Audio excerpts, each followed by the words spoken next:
Plates ready?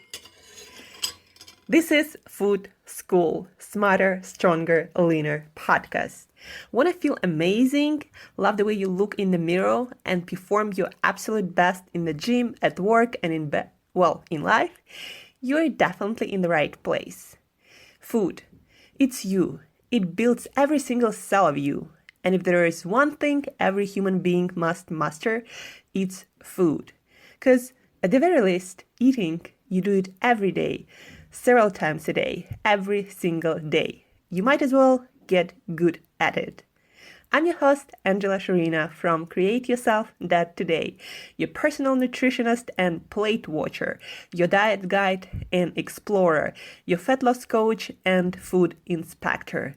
And just someone with a lot of passion and obsession and curiosity for healthy food, healthy diets, nutrition, optimized human performance, everything and absolutely anything you put in your grocery shopping cart, your fridge, on your plate, and in your mouth. It's my business. Food School, on a mission to help you eat better daily. It's the last time I talk about food. It's the last time I talk about food. Good morning, guys, and welcome to another episode of Food School Smarter, Stronger, Leaner podcast. Are you feeling like getting smarter, stronger, and leaner? I definitely am every morning. That's why I guess I do what I do. Today we are having Food School Buffet. What it's going to be about, it's about your questions, your case studies, everything and anything that I've got recently from doing my coaching sessions or answering your questions on my social media or elsewhere. And I'm going to be sharing specific cases, specific problems, specific challenges that you guys are going through, and what's my best solution for that to help you to live healthier and better, feeling more and more awesome every single day. At the end of the day, that's what healthy lifestyle is about, to feel your best, to feel better every day, so you have the most amazing life experience. And I believe also that we all want to be healthy, that we want to feel better, but a lot of times life gets in the way, and we get distracted by problems, by challenges in other areas of our life, and then we forget that health is a foundation of what we are and how much energy we have to contribute to other areas of our life, and that health is actually the foundation that will define how meaningful, how successful our life feels. But we are facing challenges, like all of us. Like, life is not getting easier for anyone unless you choose to do nothing with it. But for most of us, life is challenging. We have busy schedules, we have a lot of commitments, and that's why it's challenging to stay healthy in our world where being healthy is not exactly what is easy or what is promoted, or the choice that is the easiest to make when you don't focus on that specifically. So today will be about those practical cases that will help a lot of you the most to start a healthier lifestyle, at the same time dealing and figuring out things in other areas of your life. So let's just dig in and start. Number one, meal prep. I've been talking to a friend of mine over our coaching session, and she is a busy professional. She also studies, is studying. She has exams coming up, and she just feels like she doesn't have time or energy to cook and meal prep, even though she knows then when she did her best to stick with a healthy whole food diet, when she was more consistent with her exercise, she felt much better, and she never really had any problems with sticking with the healthier diet. She actually really enjoyed it, but at the same time right now she just doesn't feel like she has the energy and time to to cook meals, to prepare all this food, to shop for healthy food. It's just easier to grab something on the go, and that's something usually for most of us is not something that is super healthy. And so she asked me advice like how can she switch back to what she did, but without spending the same amount of time and energy that she realistically doesn't really have. And so my solution to that is meal prep. Right now, I don't do much meal prep myself because I eat once a day, and because I do have the luxury of having those 2 hours for cooking and eating once a day. But whenever I don't have that, I do meal prep, and I don't like to complicate it. I don't like, to give you or anyone else a lot of recipes, because that tends to just overwhelm people, and that can overwhelm you, and you might not do meal prep at all. Meal prep is really actually, it's easy, and it can be really simple.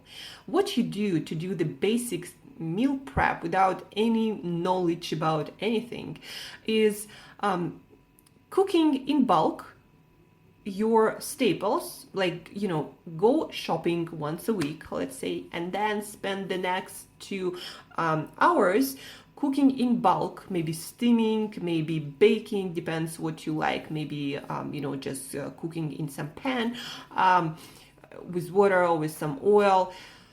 So cooking in bulk your vegetables, the vegetables that you like, try to use variety. So you cook a whole bunch of them, and you can put them in one container, to make it super easy and simple.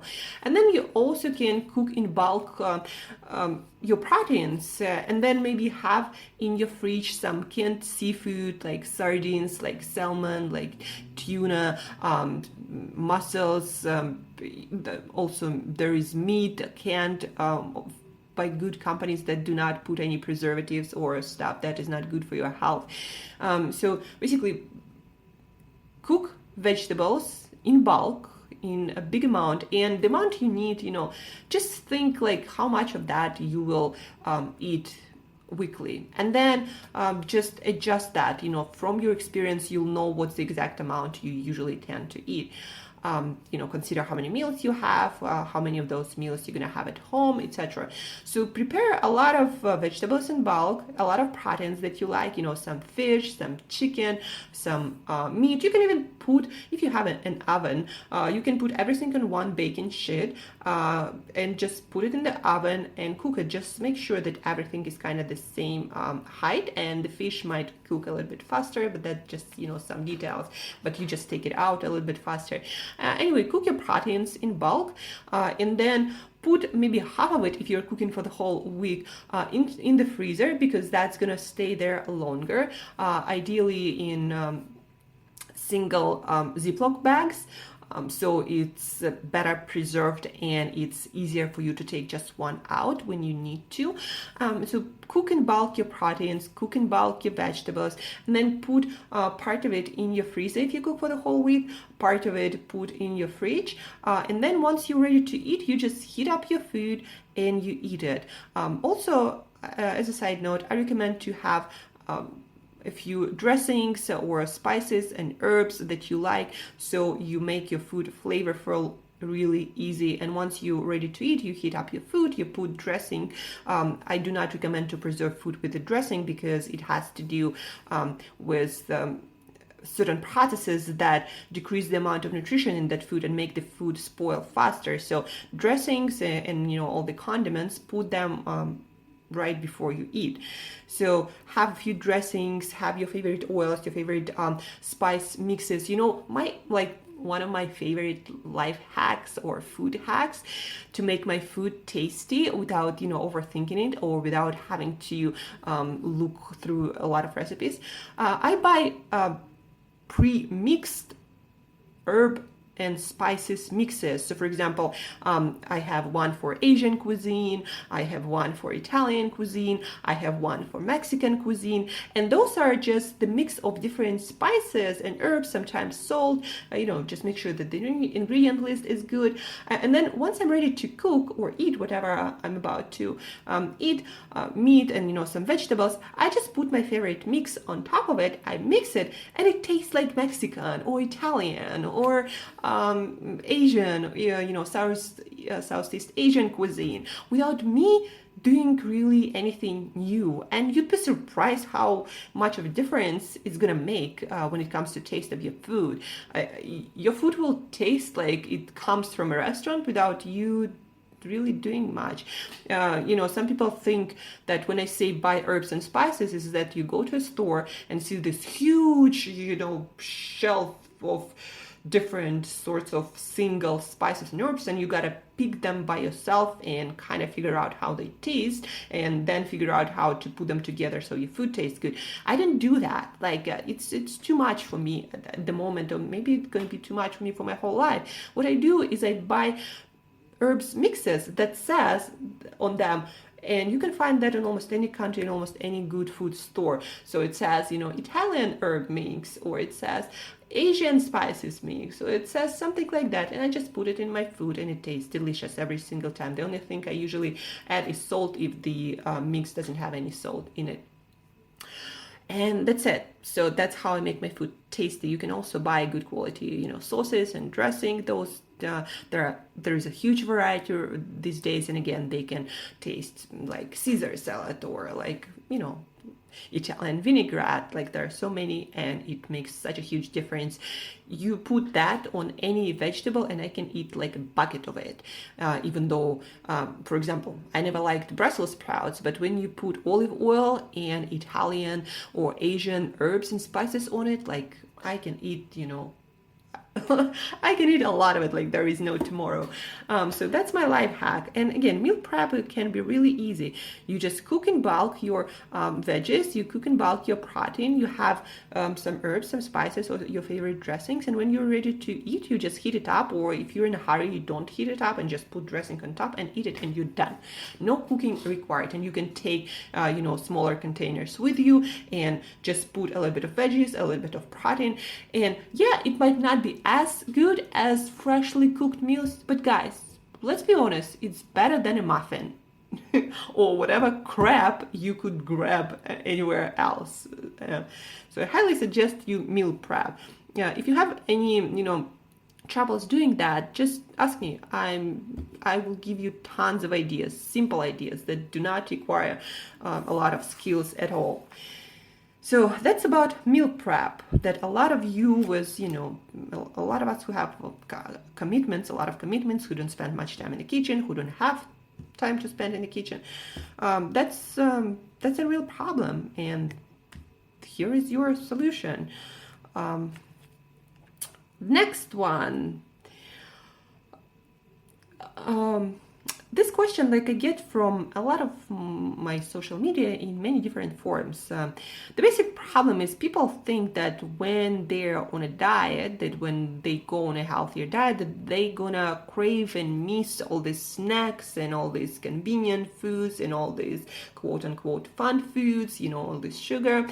But the thing is, if you start a diet or a healthier way of eating, when you add healthy foods like a lot of vegetables, a lot of fruits, a lot of fatty fish, a lot of eggs, a lot of meats, a lot of nuts and seeds, a lot of whole foods, delicious whole foods that are full of nutrients, you're not going to be missing anything.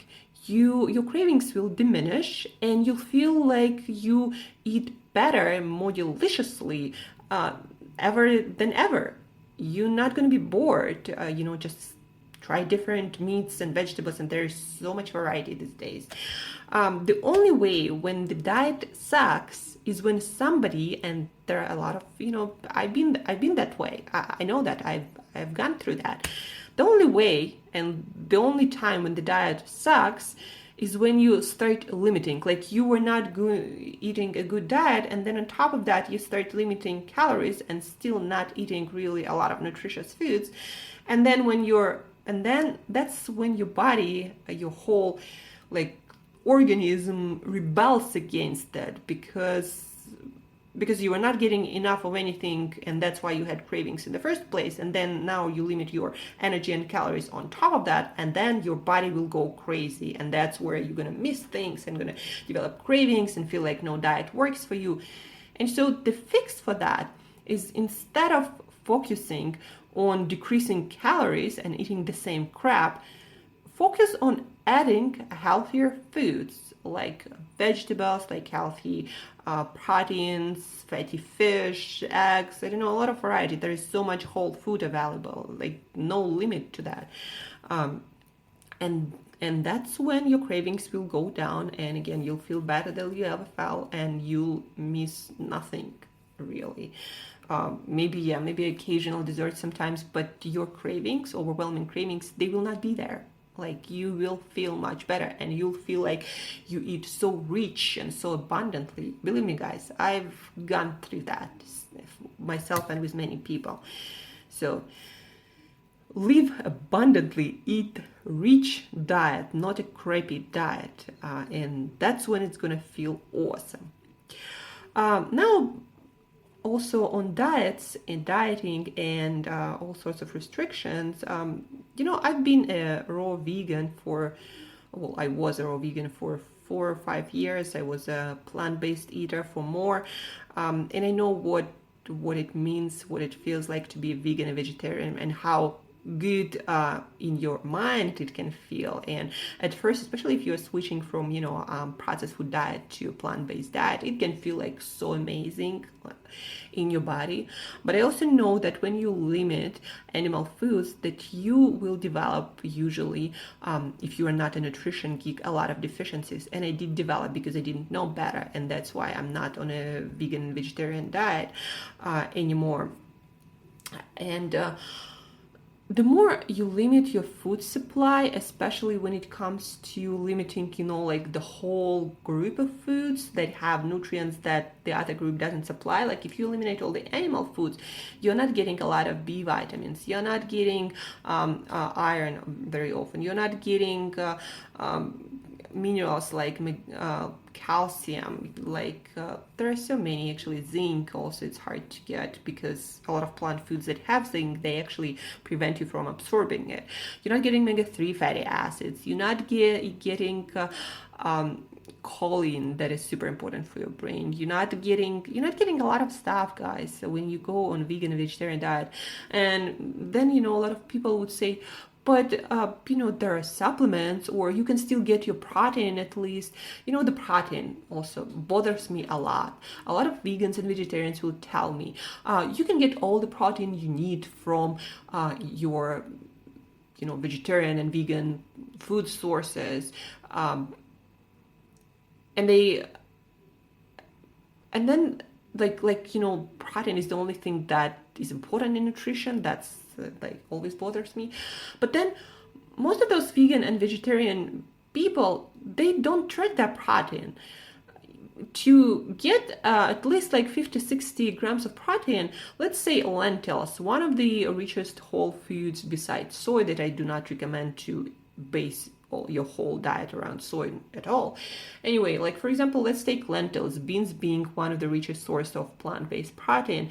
You would have to eat 4 cups of lentils every single day to even get closer to what you need, 50 grams of protein. But don't forget that when you eat protein from sources with fiber, a lot of that protein will not be absorbed by your digestive system, because our body is not that efficient absorbing nutrients from fiber-rich foods. That's why whenever you see a chart for nutrients from plant foods, the actual amount that your body will get will highly depend on the health of your gut, on the fitness of your gut, how robust your digestive system is. And also you will still not get everything, because our digestive system is not that is not that robust to digest all these plant fibers. So a lot of vegans and vegetarians,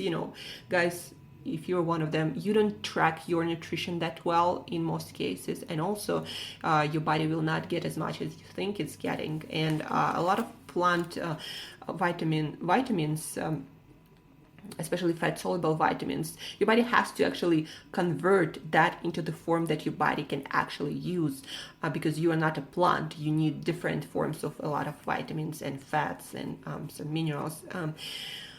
And so being on vegan vegetarian diets really put you into that dangerous zone when you have a huge probability that you're going to be deficient, and that's going to affect, of course, your longevity, but also how often you get sick. That will also affect your performance mentally and physically, how well you remember things. That will also affect how much energy you have, and mental health is a huge thing, guys. Like a lot of people who go vegetarian and vegan for a long time, after a while they just start going a little bit crazy, meaning like a little bit in your head, a little bit too anxious for no good reason. And a lot of times you might not think about that, but when you start getting deficient in key nutrients, your brain doesn't work that well and your judgment is compromised, and that is not a good news. When you are not in a good place physically, and not being in good place mentally will just amplify that. So anyway, vegan and vegetarian diets, just if you're trying to do that, then know what you do, and don't think that if you eat whatever you get enough protein. You won't. That's just a fact. You won't. The next simple, small, and light topic: fat burning foods and muscle building foods. Like, I got this question on Quora actually, and a person asked me, what are some fat burning foods that also help you to build muscle? And guys, there are no fat burning foods. There are foods that are not that easily converted into body fat, like foods that are strictly rich in protein. Like, for example, let's say, I don't know, chicken breast or turkey breast, like almost, or let's say shrimp. Almost everything when it comes to macronutrients is protein there, and for you to get fat on those foods is almost impossible. It's hard for the body to convert a whole food protein into fat, but that doesn't mean that those foods burn fat.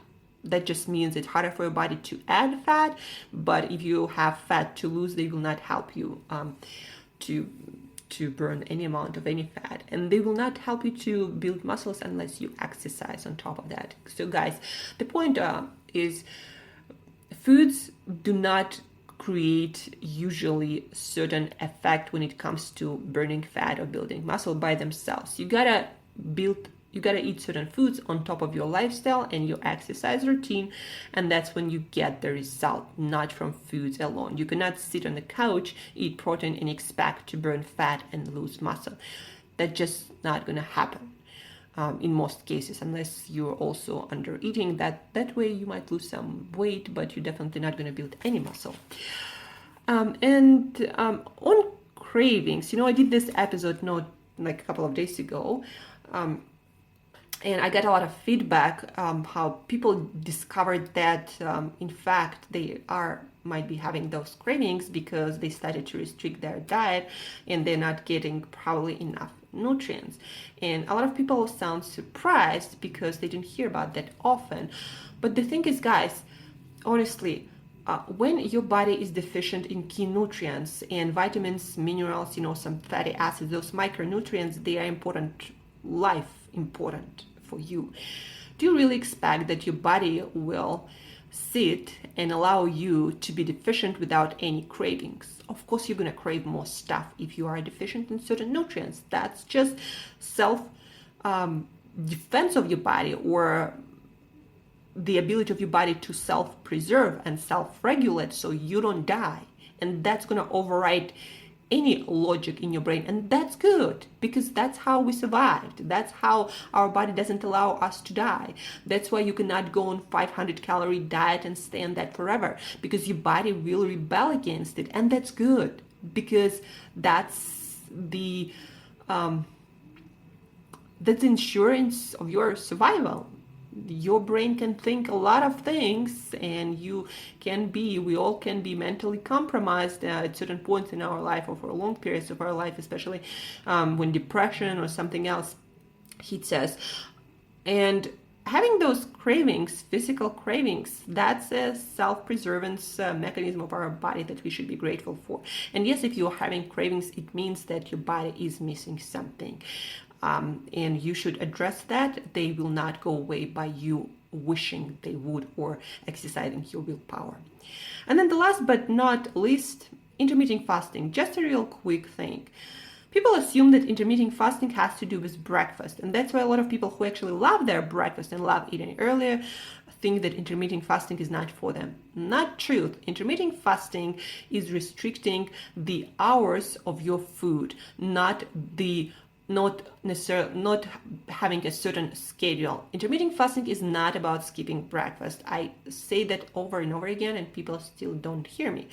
Intermittent fasting is having many hours without food, and you can have your breakfast at 8 a.m. and you can be done with food by 3 p.m. or whatever that is, and still fast till 8 a.m. and have, how many hours is that? It's 12, somewhere around like 18 hours of fasting, 16, 18 hours of fasting. So you can have breakfast and still do intermittent fasting. You can have dinner and still do intermittent fasting. Intermittent fasting is restricting your food for a certain amount of hours, and usually it's 14 or more. 14 being the very, very smallest amount of hours that you should be fasting if you're interested in optimizing your gut health for life and for longevity. So that's it for today, guys. Let me know what you thought. If you have any questions, if you have an issue that you think makes it impossible for you to stick to a healthy lifestyle, feel free to reach out. I always have a piece of advice for you that you probably haven't thought about, or just brainstorming and having someone listening to you that will help you to find the solutions that you already know but you might not be that sure about. So just having someone to listen to that and giving you feedback will help you to make a better decision by itself. So you can don't forget, guys, that for a couple of more days there is a session available to you that is complimentary, free of charge, and in 20-30 minutes we will talk about the next steps that you need to take, and most importantly that you are able to take to move your health journey to a new level. So use it. That's gonna help you a lot, I promise you. And thank you, guys, for all your questions, for all your feedback. Thank you for listening, for being there with me, for working on yourself, for making our world better for yourself and for everyone. And as usual, till next time, eat better daily.